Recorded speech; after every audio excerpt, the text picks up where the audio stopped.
묵상기도 드리심으로 2021년 1월 둘째 주일 예배를 하나님께 입고하겠습니다.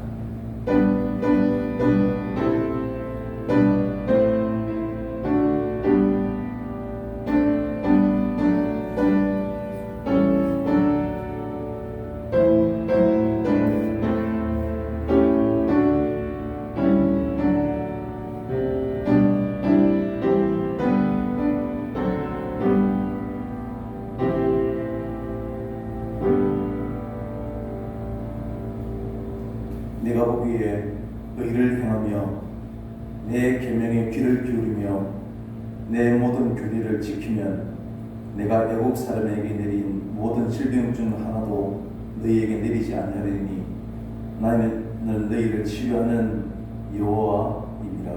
아멘. 우리의 치료자 되신 하나님 아버지, 이 혼란스러울 때지만 이 시간 주님 앞에 나와 예배를 드립니다. 하나님의 은혜가 더욱더 간절하게 하여 주시고 고통당하고 신음하는 이때를 고쳐주옵소서. 상처를 받고 아파하는 이들을 위로해 주시고 하나님 회복시켜 주시옵소서. 오늘도 하나님 말씀이 우리에게 큰 힘이 되게 하여 주실 줄 믿고 예수 그리스도의 이름으로 기원하옵나이다. 아멘. 95장 찬송하겠습니다.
교독문 제2번 시편 2편입니다. 어찌하여 이방 나라들이 분노하며 민족들이 헛된 일을 꾸미는가?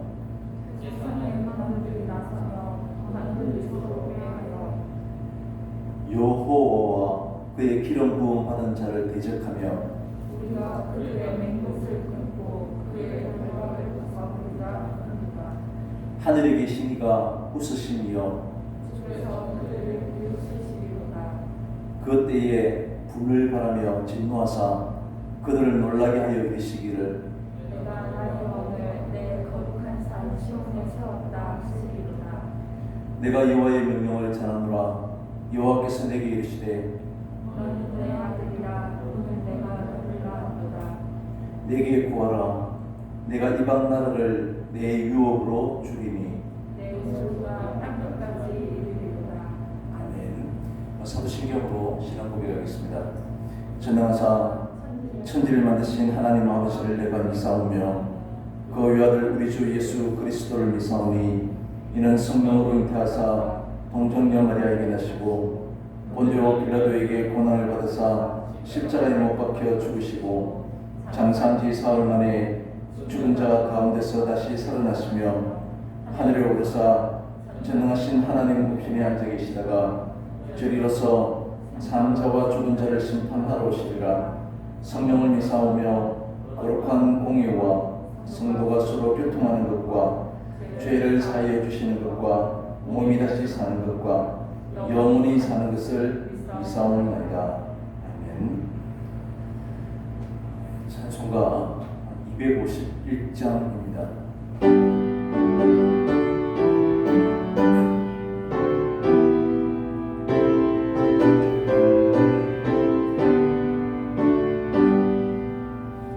놀랍다 주님의 큰 은혜 우리의 죄를 속하시려 갈보리 십자가 위에서 어린 양 보혈을 흘렸네. 주의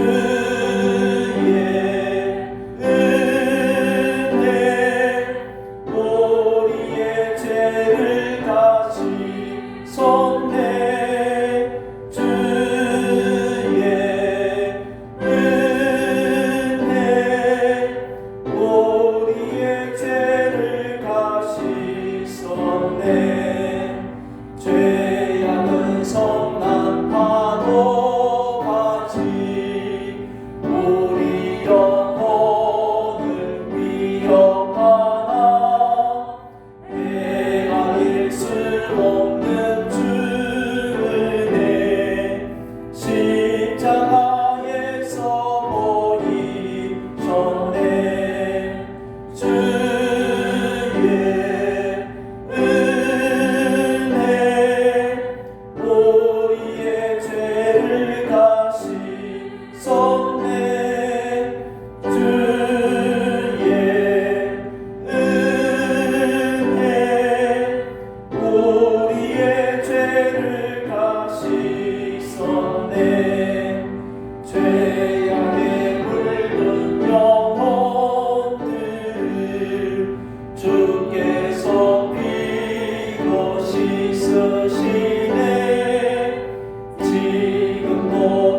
날씨가 춥고 또 어려운 관도 있지만 그래도 저희들에게 주님을 알아주셔서 감사함을 드립니다.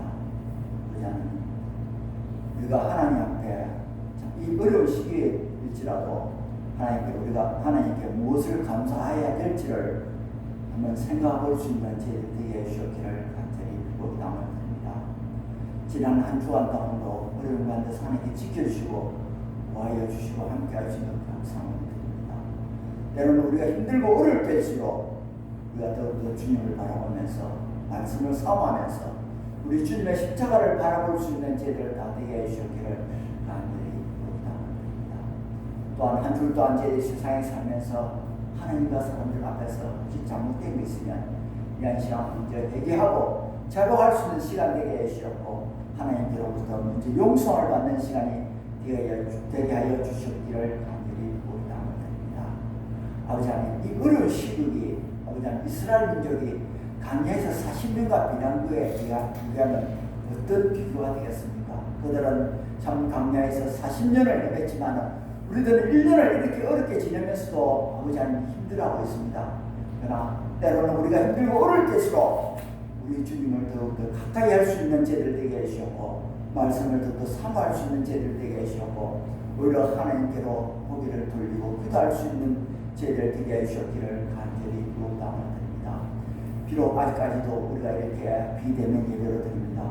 그러면 지난날 저희들이 주님 전에 나와서 우리가 마음껏 예배드리고 찬양하고 기도하고 할 것이 얼마나 복된 축복이었는가를 한 번 더 새롭게 깨달을 수 있는 저희를 되게 해주셨고 그러한 날들이 하루 숲이 올 수 있도록 하나님께서 허락하여 주시옵시기를 간절히 기도함을 드립니다.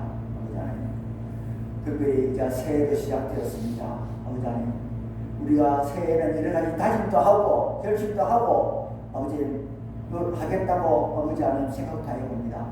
그러나 아버지 하나님, 이것들이 모든 것이 결단코 그냥 지나가지 않게 해주셨고 이 모든 것들이 마지막 11월 달에는 하나님께 결실을 맺어드릴 수 있는 저희들이 다 되게 하여 주셨기를 간절히 기도함을 드립니다. 아버지 하나님, 2021년도는 하나님과 함께하는 교회라고 표를 정하였습니다.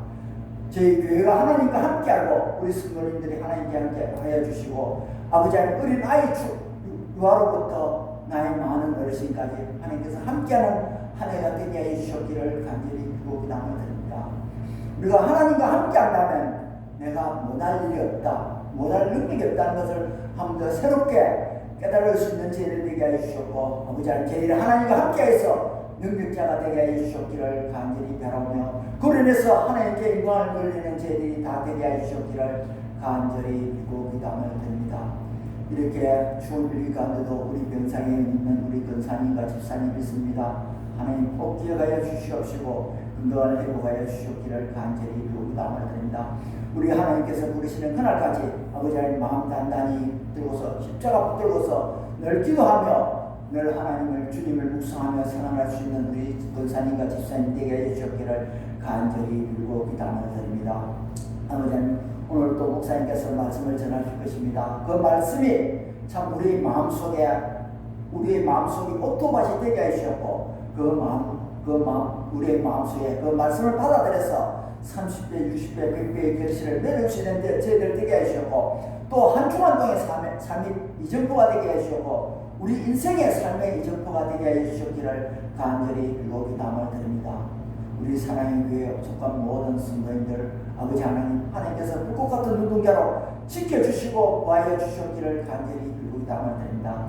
또 한 주간 동안 삶도 아버지 하나님, 내 마음속에 우리 주님을 온전히 모시고 생활함으로 말하면서 날마다의 승리를 살아주게 하시었고 하나님 중심, 말씀 중심, 교회 중심의 생활을 할 수 있는 저희들이 다 되게 해주셨기를 간절히 빌고 기도함을 드립니다. 예배를 시작하였습니다. 마치는 시간까지 하나님께서 함께하여 주십시고 인도하여 주셨기를 간절히 빌고 바랄 때 무조한 죄는 예수님의 이름으로 기도드려옵나이다. 아멘.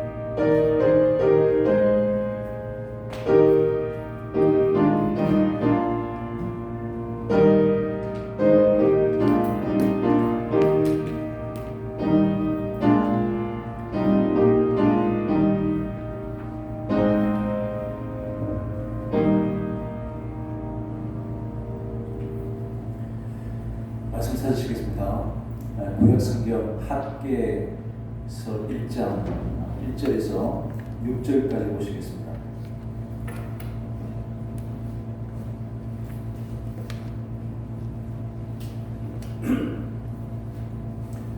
미리 다 찾으신 줄 알고 같이 읽도록 하겠습니다.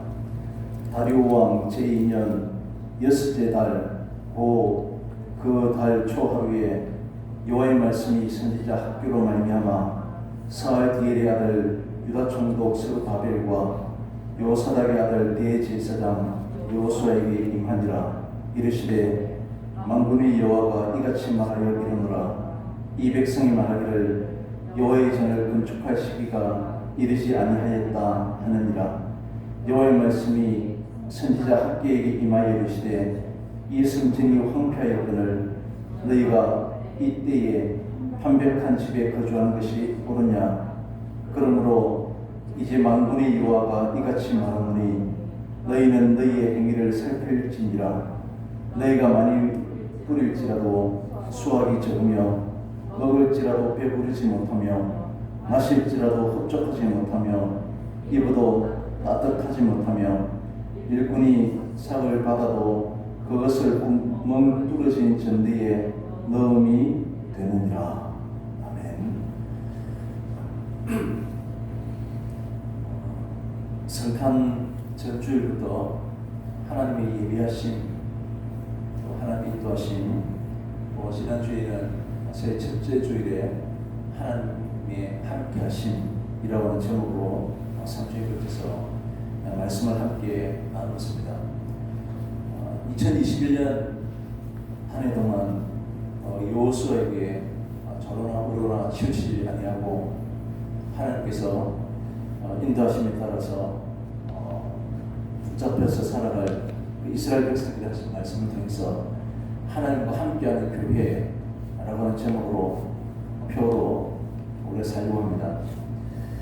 오늘은 하나님께서 우리에게 함께 하시겠다라고 했는데 하나님이 우리와 함께 하실 때 그럼 우리 인간편에서 당연히 어떻게 하는 것이 옳은 것인지, 어떻게 예배를 드려야 될 것인지, 어떻게 이 사회 가운데 우리가 사는 것이 옳은 것인지를 살펴볼 겁니다.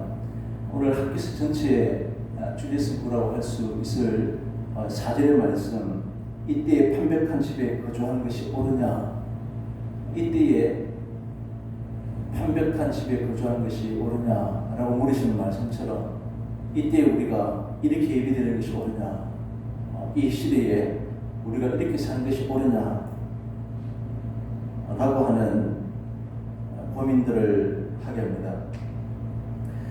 코로나라고 하는 겪어보지 못한 그런 혼란을 올 한 해도 지금 지속적으로 우리를 괴롭히는 가운데 살아가고 있습니다. 지금도 그럼에도 불구하고 대면 예배를 강행하는 일부 교회들도 있고 또 이웃을 위해서 비대면 예배를 드리는 것이 당연하다고 하는 많은 교회들이 있습니다.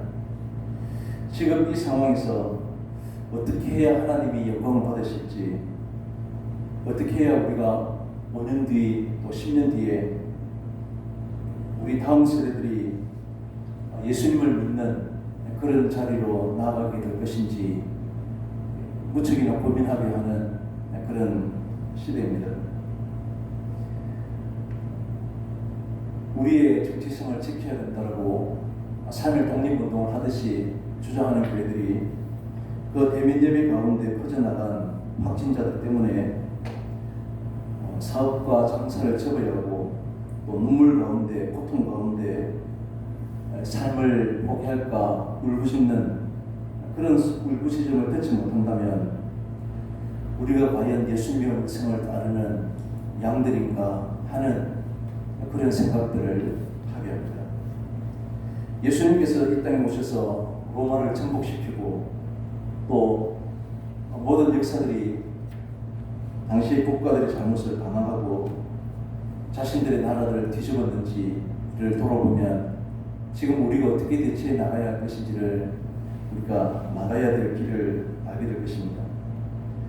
하나님께서는 지금도 고통당하는 우리의 이웃들에게 지금 교회가 그들의 고통을 돌아보기를 원하시고 함께 아파하기를 원하고 계시는 것은 분명합니다.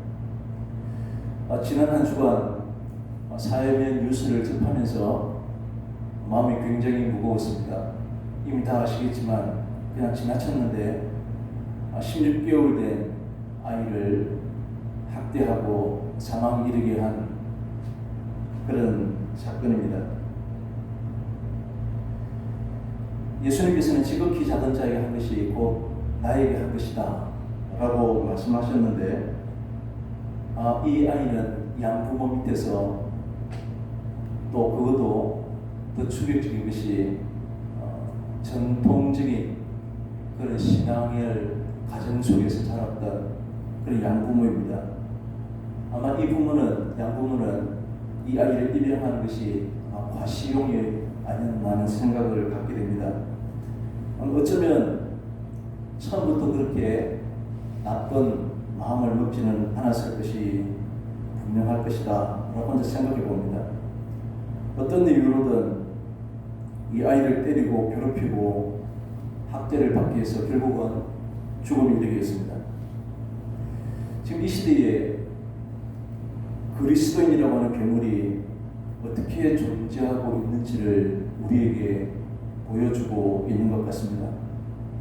아마 이 양부모는 믿음의 가정에 어릴 때부터 모태신앙으로 자라서 믿음이 좋고 신실한 그런 집사님으로 칭찬받고 자랐을 것입니다.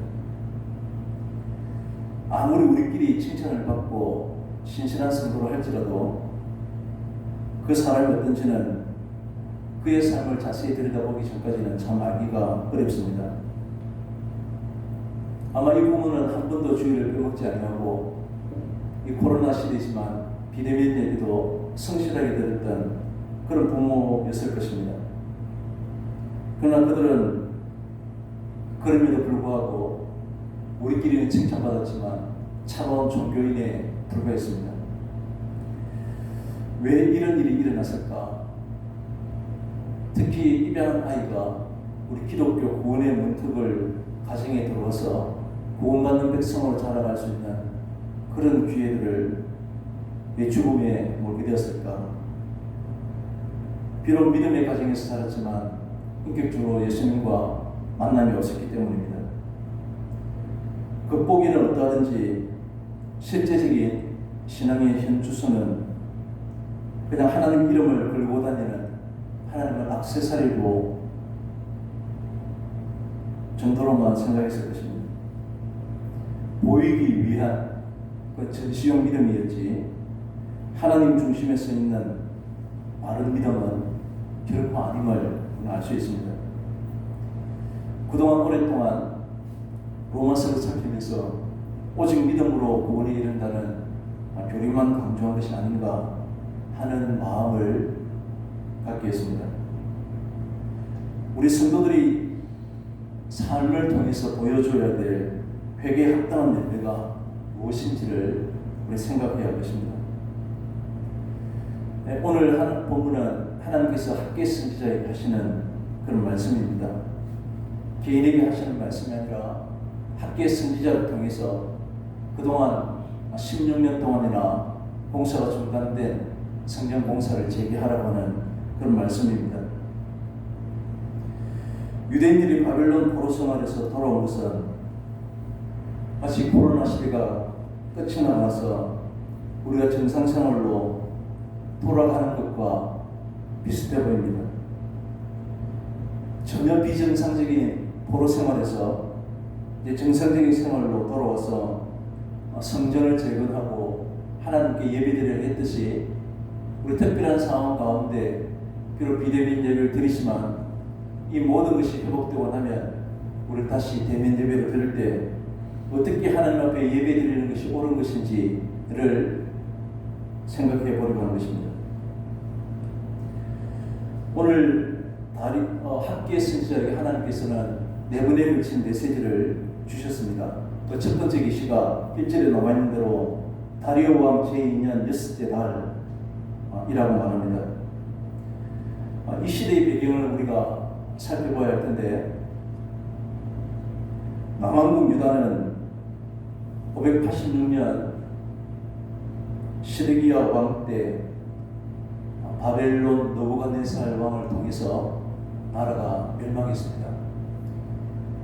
미리 문자로 뒤에 비춰진 화면에 이스라엘 조유 때가 아마 발송된 것으로 아는데 자세히 잘 보이지 않지만 주의 있게 보시기 바랍니다. 이미 722년에 북이스라엘이 멸망을 했고 지금 586년도에 BC입니다. 예수님 오시기 전 남쪽 유다가 멸망을 합니다. 그리고 513년 뒤에 12년 뒤에 이 바벨론도 바사 왕 고레스에 의해서 또 나라가 망하게 되어서 이제는 그 중동의 패권을 아수르에서 바벨론에서 바사, 페르시아 이 패권이 넘어가게 됩니다. 바사왕 고레스가 패권을 차지하고 난 뒤에 1년 뒤인 538년도에 유화 정책을 시행하게 됩니다. 그래서 모든 백성들을 유다 백성들을 본토로 돌려보내기 시작하고 또 성전을 재건할 수 있도록 허락을 합니다. 이때 함께 돌아온 사람이 총독 스룹바벨과 또 대제사장 요수아입니다. 이때 학계 선지자는 함께 돌아와서 이스라엘 백성들에게 지금 예언을 하는 말씀을 전가하고 있는 것입니다.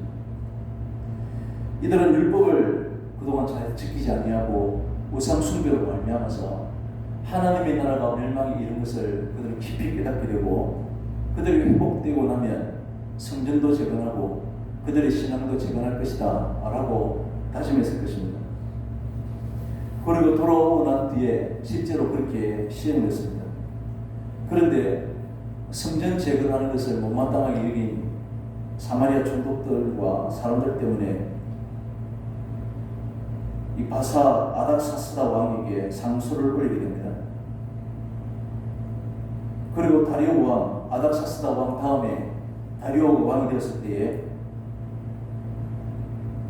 이 공사가 왕이 허락하기 전에 학계 선지자가 말씀을 통해서 성전 재건을 선포하고 백성들이 성전 재개를 재개했다라고 하는 내용들이 오늘 학계서에 나타나는 것입니다.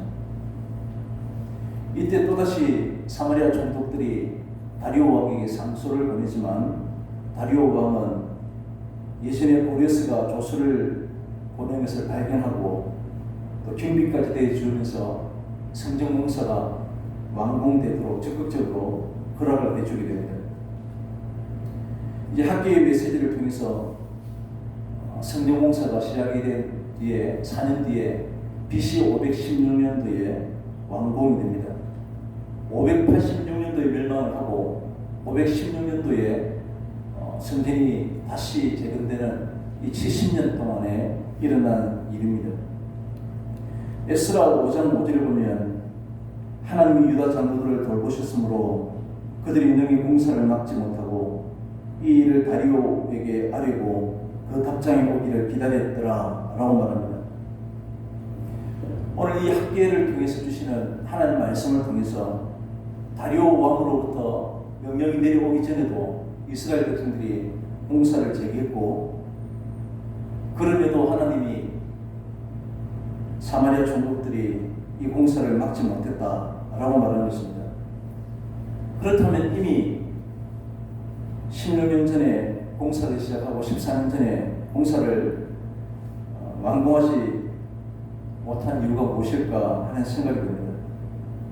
이스라엘 백성들을 포로 생활하면서 철저하게 율법을 지키려고 그들은 작정을 하고 하나님과 함께하려고 아마 결심을 했을 것입니다.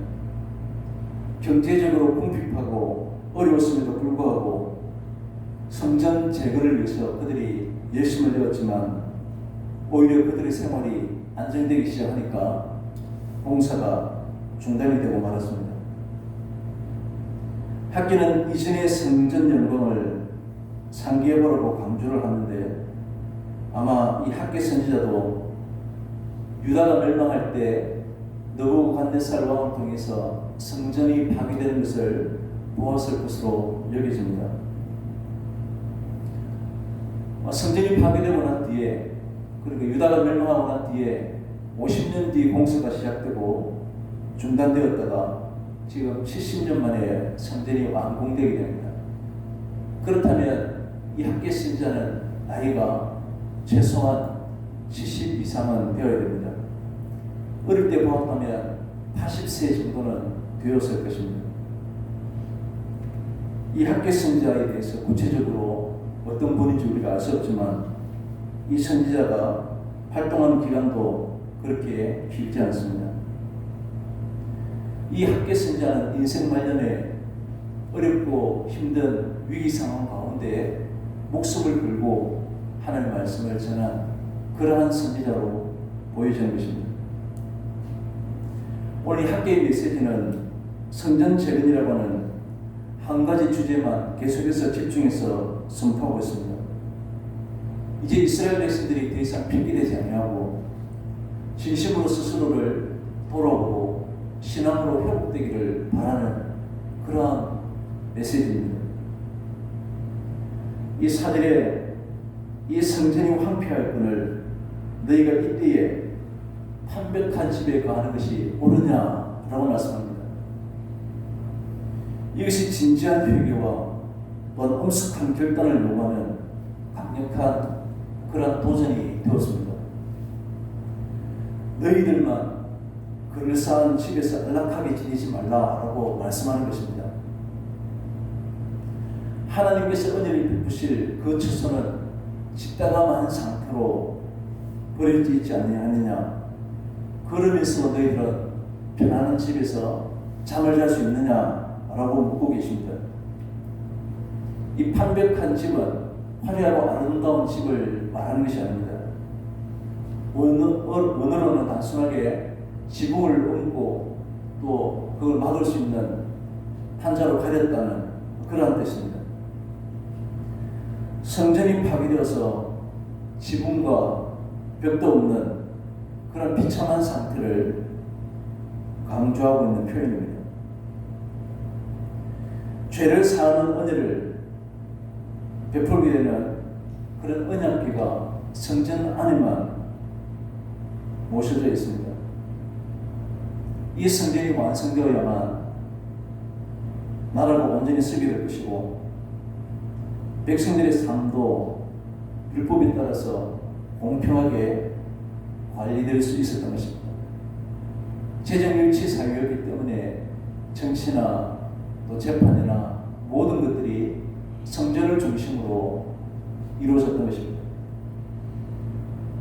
그런데 이 율법도 예수님이 오시고 난 뒤에 구약의 모든 율법은 십자가의 복음으로 대체되었습니다.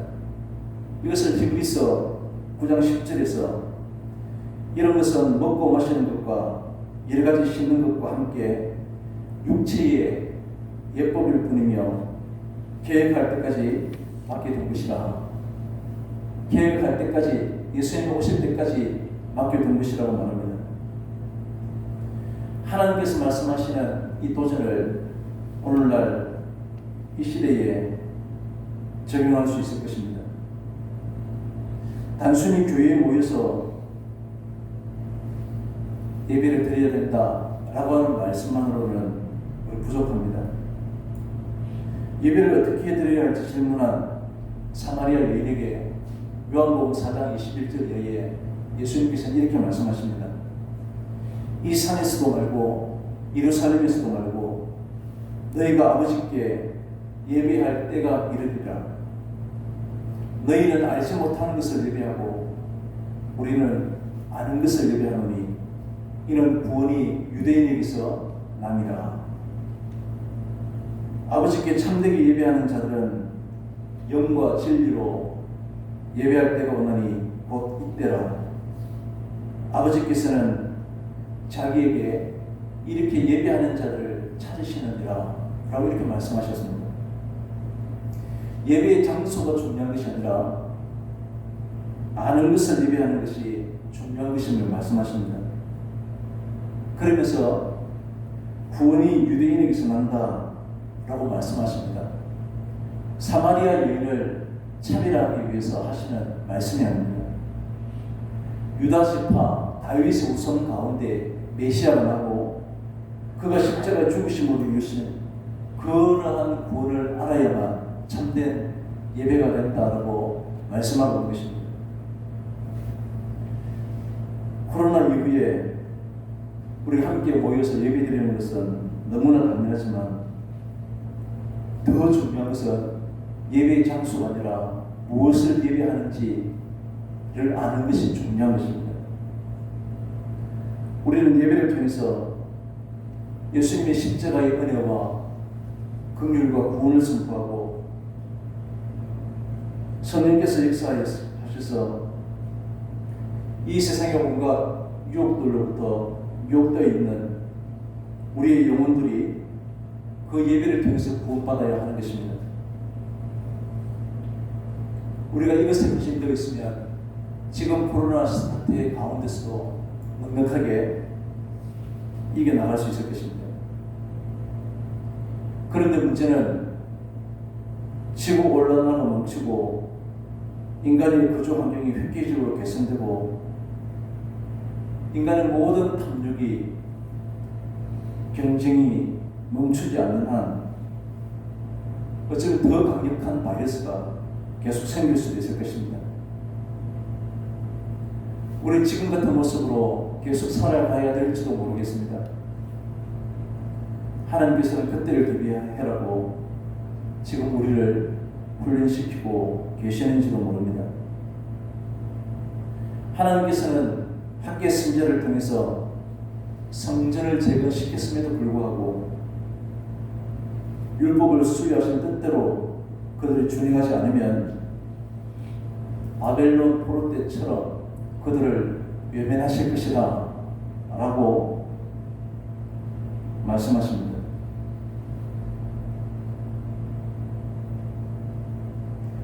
성전은 이전의 모습을 회복되었지만 그들의 생각과 행동은 얼마 안 가서 또다시 이방 족속의 우상과 그들의 탐욕스러운 욕심에 이끌려서 또다시 이전 모습으로 돌아왔습니다. 성전에서 겉으로는 아주 경건하게 율법대로 하나님께 예배를 드렸지만 예배의 내용은 그들이 전혀 알지 못했습니다. 대면 예배를 모이는 것이 전부이고 그것만이 그렇게 모이는 것만이 하나님이 기뻐하시는 본질적인 것인가를 생각하게 합니다. 하나님은 생명의 수정함을 우리에게 말씀하셨음에도 우리는 우리의 전통을 지키기 위해서 이웃의 생명은 전혀 아랑곳하지 않는 그러한 교회들이 보이기 때문입니다. 예배로 주님의 은혜와 권능을 확인하고 하나님의 은혜를 받은 뛰는 가슴을 가지고 이 세상 가운데 나가서 그것을 나눠줘야 하는 것이 바로 우리입니다. 우리의 삶 자체가 바로 제사가 되어야 하고 우리의 모든 생활의 현장이 교회가 되어야 할 것입니다. 예수님께서는 우리에게 소금과 빛의 사명을 주셨고 우리의 착한 행실을 통해서 불신자들에게 하나님께 영광이 되라고 그렇게 말씀하셨습니다. 초대교회는 실제로 그렇게 살았습니다. 그래서 기독교가 짧은 역사 가운데 불같이 번져나가게 된 것이 성령의 강력한 역사를 통해서 모든 성도들이 그 시대의 음란한 세태와 정반대로 거룩한 삶의 모습을 보여주었기 때문입니다. 이웃을 주님의 사랑으로 섬기고 그래서 그러한 사랑이 누룩처럼 온통 주변에 번져나갔던 것입니다.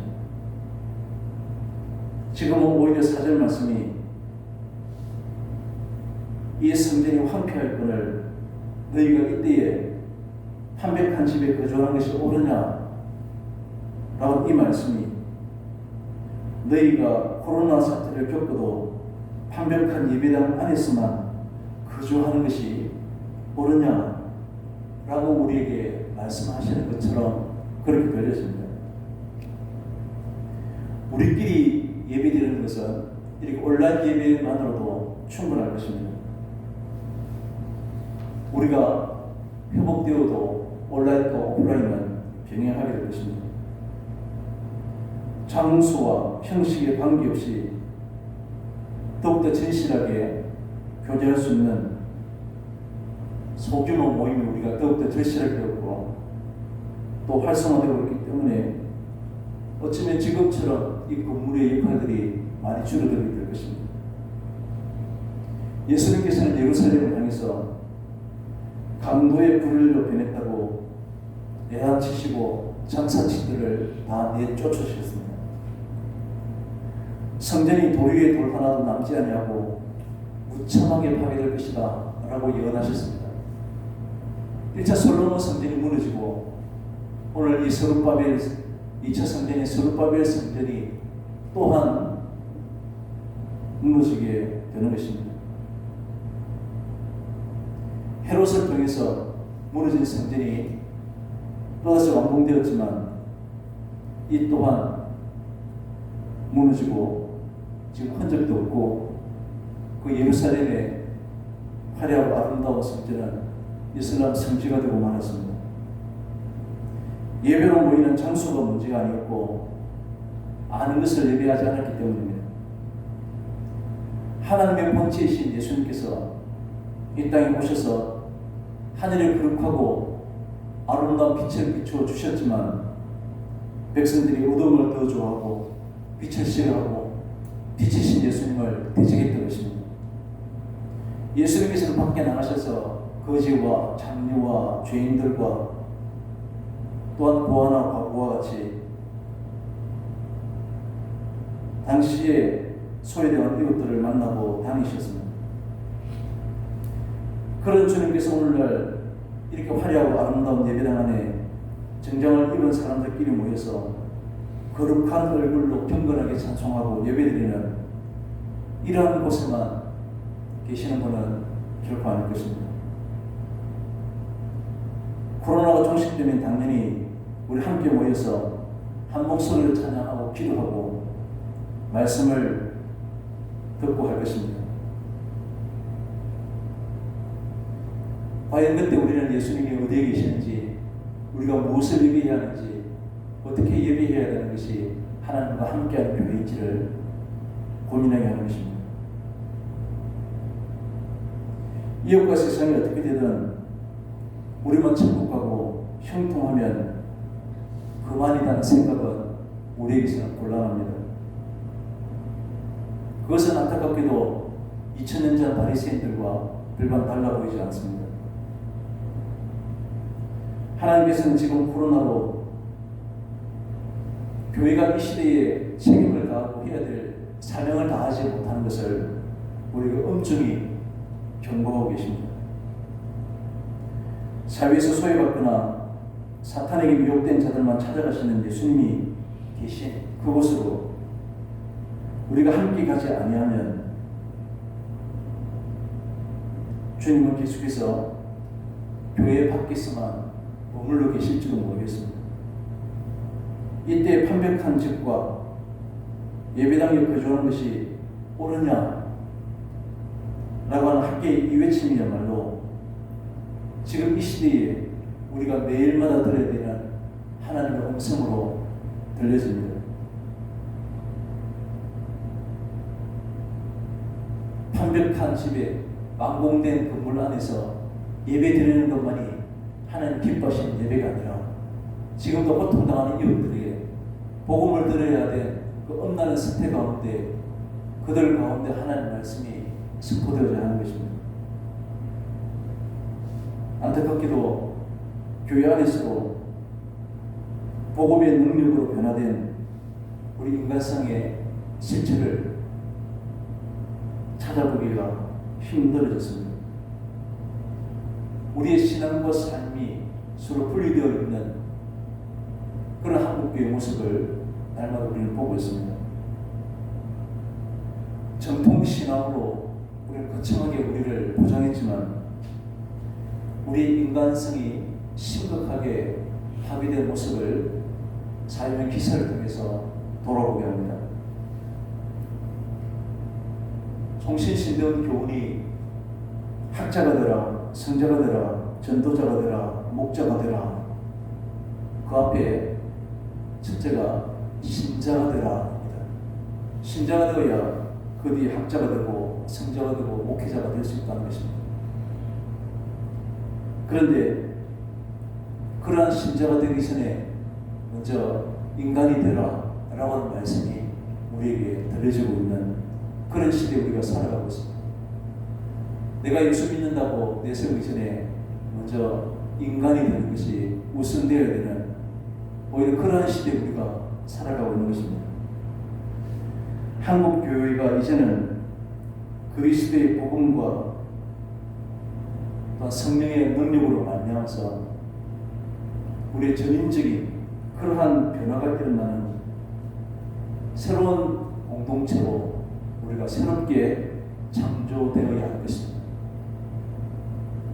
이제 우리는 온전히 성령의 능력으로 말미암아서 성령의 능력에 힘입어서 그리스도의 형상으로까지 자라나는데 우리가 주력해야 하는 것입니다.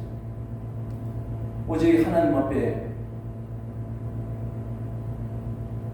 온전한 믿음으로 거룩한 예배를 드리는 그런 성도로 이웃을 돌아보고 세상 가운데 빛과 소금으로서의 역할을 감당하는 그러한 우리 교회와 그러한 우리 성도님들이 다 될 수 있기를 간절히 바랍니다.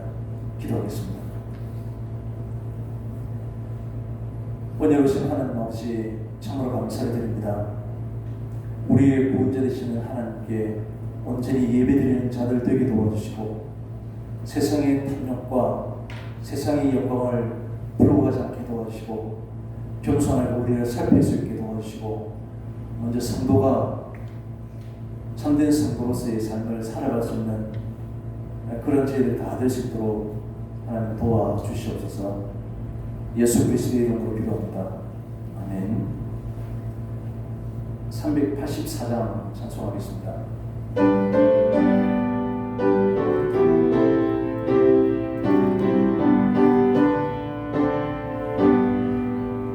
나의 갈 길 다가도록 예수님 노하시니 내 주 안에 있는 긍휼 없이 의심하리요.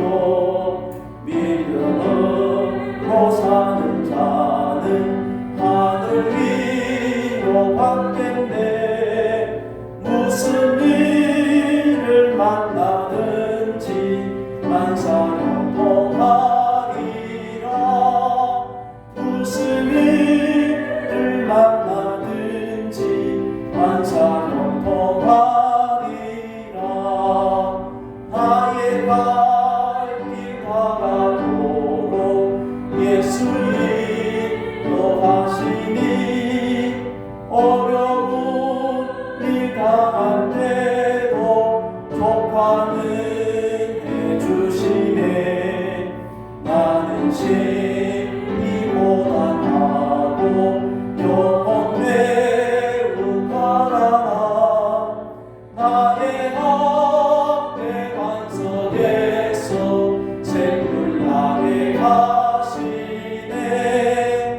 나의 앞에 반석에서 샘물 나게 하시네. 나의 갈 길 가도록 예수님 노하시니 그의 사랑 오직 큰지 말로 할 수 없도다.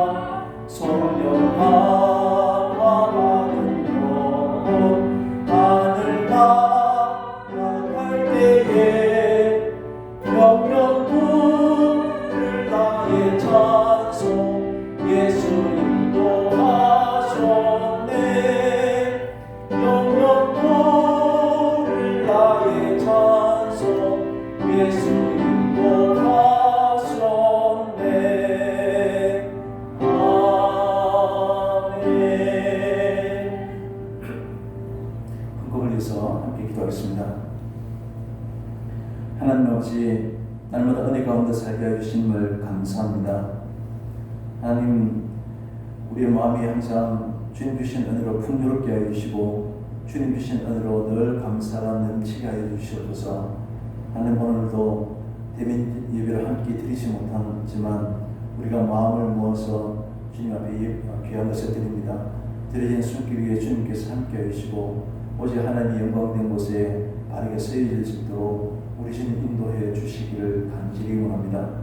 날마다 우리가 풍족함으로서가 아니라 넉넉한 하나님의 은혜로 사는 저희들 되게 도와주시고 그것으로도 우리가 충분히 자족하는 성도 되게 도와주시옵소서.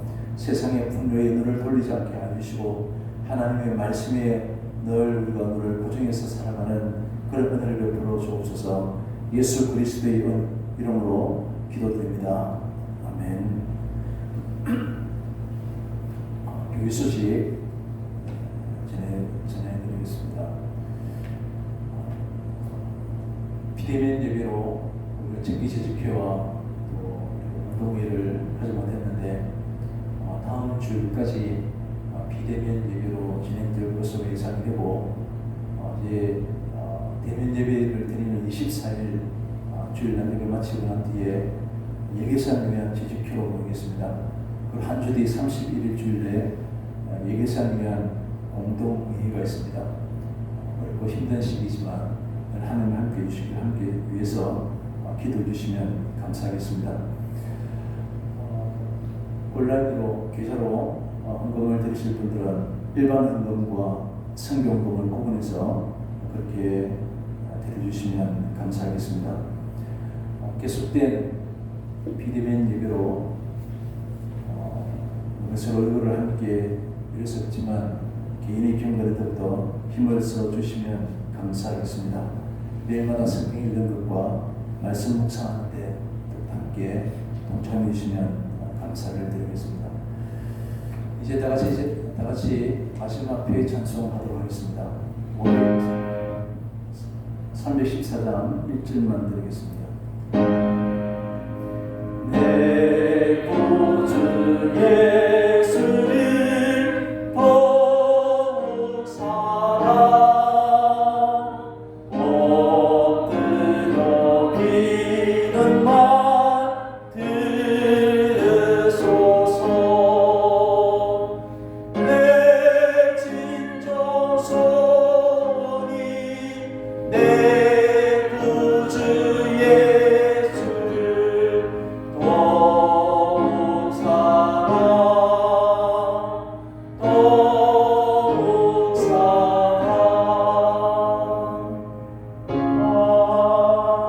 아멘. 지금은 보혈의 은혜로 우리의 모든 죄를 씻어주신 예수 그리스도의 은혜와 아들을 아낌없이 내어주신 하나님 아버지의 그 크신 사랑하심과 성결한 삶을 살도록 우리를 날마다 격려하시고 함께 하시는 성령님의 은혜가 오직 주의 크신 은혜만 바라보고 주님의 말씀으로 세상의 빛이 되고 소망이 되기를 소망하는 우리 주님 사랑하는 우리 모든 성도님들과 이 땅의 모든 교회들 위해 영원토록 함께 있을지어다. 아멘.